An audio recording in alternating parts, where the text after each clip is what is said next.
This is Sridhar Kadari, senior journalist, managing editor, V Media news. Indian రైల్వేలో ఉన్నత అధికారి సిహెచ్ఎస్ రెడ్డి గారిని కలవబోతున్నాము. భారతీయ రైల్వే అన్ని రకాలుగా సహకరించడం ఎలాంటి ఆనందాన్ని, సంతోషాన్ని ఇస్తుంది అనేది మనం భారతీయ రైల్వేకి సంబంధించి ఉన్నత అధికారి సిహెచ్ఎస్ రెడ్డి గారు ఉన్నారు. ఆయన అడిగి మరిన్ని వివరాలు తెలుసుకుందాం.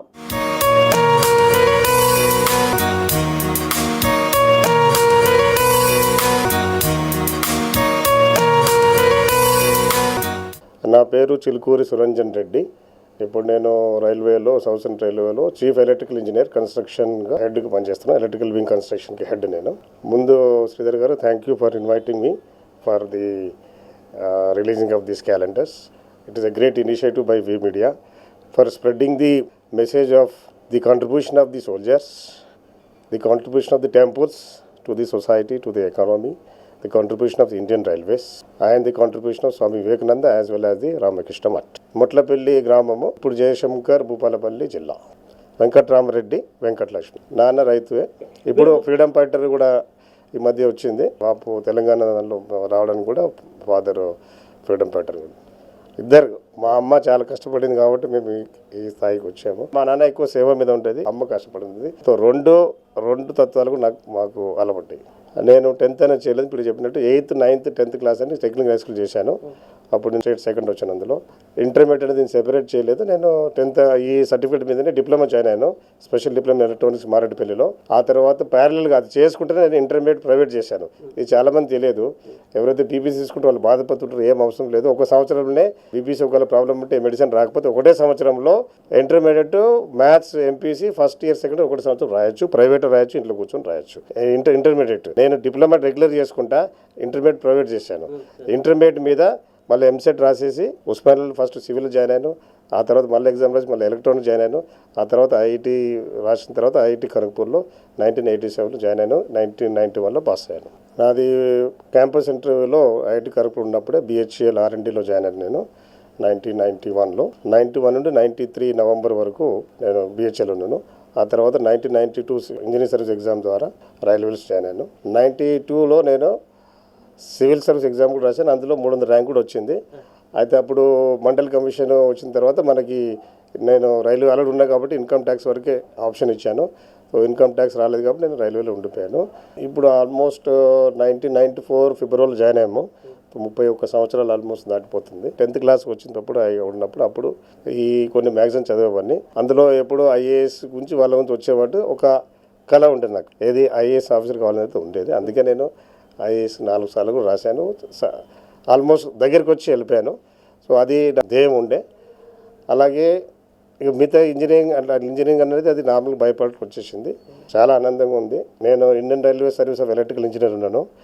అయితే నార్మల్గా ఏమనుకుంటుంటే ఎలక్ట్రికల్ ఇంజనీర్ కాబట్టి ఎలక్ట్రికల్ అనుకుంటారు. కాదు, మనం పని చేయాలనుకుంటే ఏ పోస్ట్లో ఉన్నా కూడా మనము ప్రజలకు సేవ చేయొచ్చు. ప్రజలు అంటే నా స్టాఫ్ నా ప్రజలు అవుతారు అప్పుడు. అలాగే ఏదైతే కొన్ని సంబంధించిన రైల్వే ప్యాసింజర్ సంబంధించిన కూడా మేము క్రియేట్ చేస్తాం కాబట్టి అది కూడా మాకు డైరెక్ట్ మా రోల్ ఉంటుంది. నేను ఎప్పుడు ఏ పోస్ట్కి వెళ్ళినా కూడా సిస్టమ్ ఇంప్లిమెంట్ చేస్తూనే ఉంటాను. ఆర్గనైజేషన్లో ఏమున్నా ఒక పద్ధతిగా ఏదైనా కూడా పద్ధతికి వెళ్ళాలి. సో దట్ సేఫ్టీ కూడా ఎన్ష్యూర్ అవుతుంది. అలాగే ఏ విజిలెన్స్ కేసు లేకుండా చేస్తుంటాను. క్వాలిటీ నెంబర్ 1 చేయడానికి నేను ఆల్ ఇండియాలోనే లేని 2 పద్ధతులు ఇక్కడ పెట్టాను. ఇక్కడ ఇది ఏ రైల్వేలు ఇంతవరకు ఎవరు చేయలే. ఒకటి ఏంటంటే ఫస్ట్ యాక్టివిటీ విట్నెస్ అంటాము.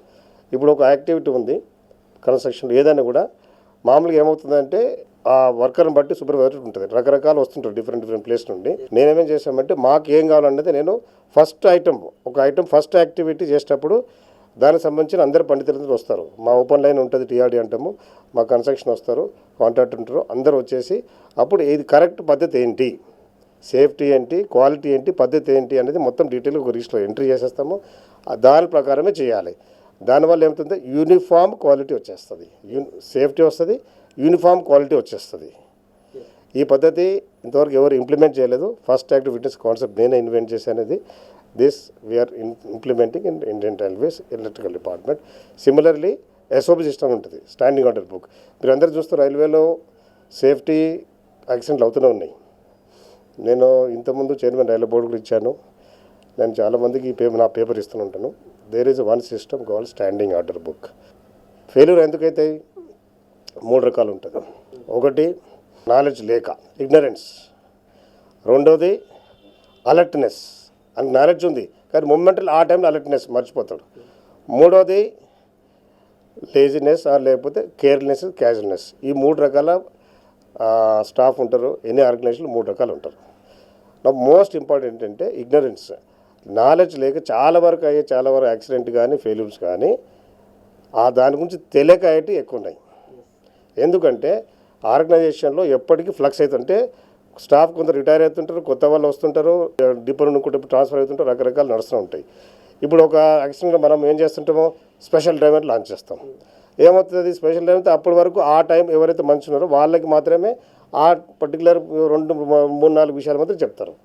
కానీ నేను చేసిన సిస్టమ్ ఏంటంటే స్టాండింగ్ ఆర్డర్ బుక్ ఏంటంటే ఇది నెంబర్ 1 ఏంటంటే సేఫ్టీకి సంబంధించి కానీ క్వాలిటీకి ఏం కావాలి అన్నది ప్రాక్టికల్గా ఈ ప్రతి స్టాఫ్కి చెప్పి లెఫ్ట్ సైడ్ ఇన్స్ట్రక్షన్ రాసి రైట్ సైడ్ వాళ్ళ పేర్లన్నీ వాళ్ళందరూ ఎప్పుడైతే వాళ్ళకి అర్థమైనప్పుడే వాళ్ళు సైన్ చేయాలి. నెక్స్ట్ ఇప్పుడు కొత్త వాడు వస్తాడు. ఇప్పుడు మేము ఒక 50 ఇన్స్ట్రక్షన్ అన్నీ ఇచ్చాము, 50 సేఫ్టీ అన్ని ఇన్స్ట్రక్షన్ ఇచ్చినాము, ఎట్లా పద్ధతిని చెప్పినాము. వీళ్ళు ఉన్న వాళ్ళు అలా సెట్ అయిపోయారు. వీళ్ళ వల్ల ఫెయిల్యూర్ అవుతలేవు. ఇప్పుడు కొత్త ఆయన వచ్చాడు. ఇప్పుడు ఆయన మళ్ళీ సేమ్ ఫెయిల్యూర్ చేస్తాడు. అది అవాయిడ్ చేయడానికి ఏం చేసామంటే ముందు అతన్ని పనికి పంపేది లేదు. ముందు ఏదైతే ఇక్కడ ఉన్న పద్ధతులు ఏంటి, సేఫ్టీ పద్ధతి కానీ క్వాలిటీ పద్ధతి కానీ మెయింటెనెన్స్ పద్ధతులు ఏంటి, 50 ఉంటే 50 మొత్తం అన్ని ప్రతి ఒక్కటి ఆయనకి ఎక్స్ప్లెయిన్ చేసేసి డెమాన్స్ట్రేట్ చేసి ఫిజికల్గా చూపించేసి అతని దగ్గర సైన్ తీసుకుంటాం.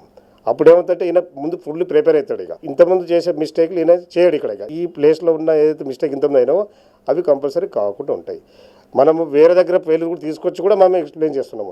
ఇది ఒక్క డిపోనే కాదు, ఒక్క దగ్గర మెయింటెనెన్స్ డిపో కాదు, రైల్వేలు ఎక్కడైనా కూడా ఇప్పుడు అంతే వాట్సాప్ అని వచ్చినాయి. ఎక్కడ ఫెయిల్యూర్ అయినా కూడా అక్కడ మాకు తెలుస్తుంది. దాన్ని ఇక్కడ కాకుండా ఎలా చేయాలనేది మేము ఇన్స్ట్రక్షన్ ఇస్తుంటాం ఎస్ఓపి ఇస్తుంటాం వల్ల. దానివల్ల ఏమవుతుంది, ఎవరు కొత్త వచ్చినా కూడా వాళ్ళందరికీ కంప్లీట్గా ఇగ్నరెన్స్ వల్ల తెలియకపోవడం వల్ల ఫెయిల్యూర్ కానీ యాక్సిడెంట్ కానీ వేసే అవకాశం చాలా చాలా తక్కువ. ఈ బ్యూటిఫుల్ సిస్టము లోకల్ డ్రైవర్కి ఆల్రెడీ పెట్టారు.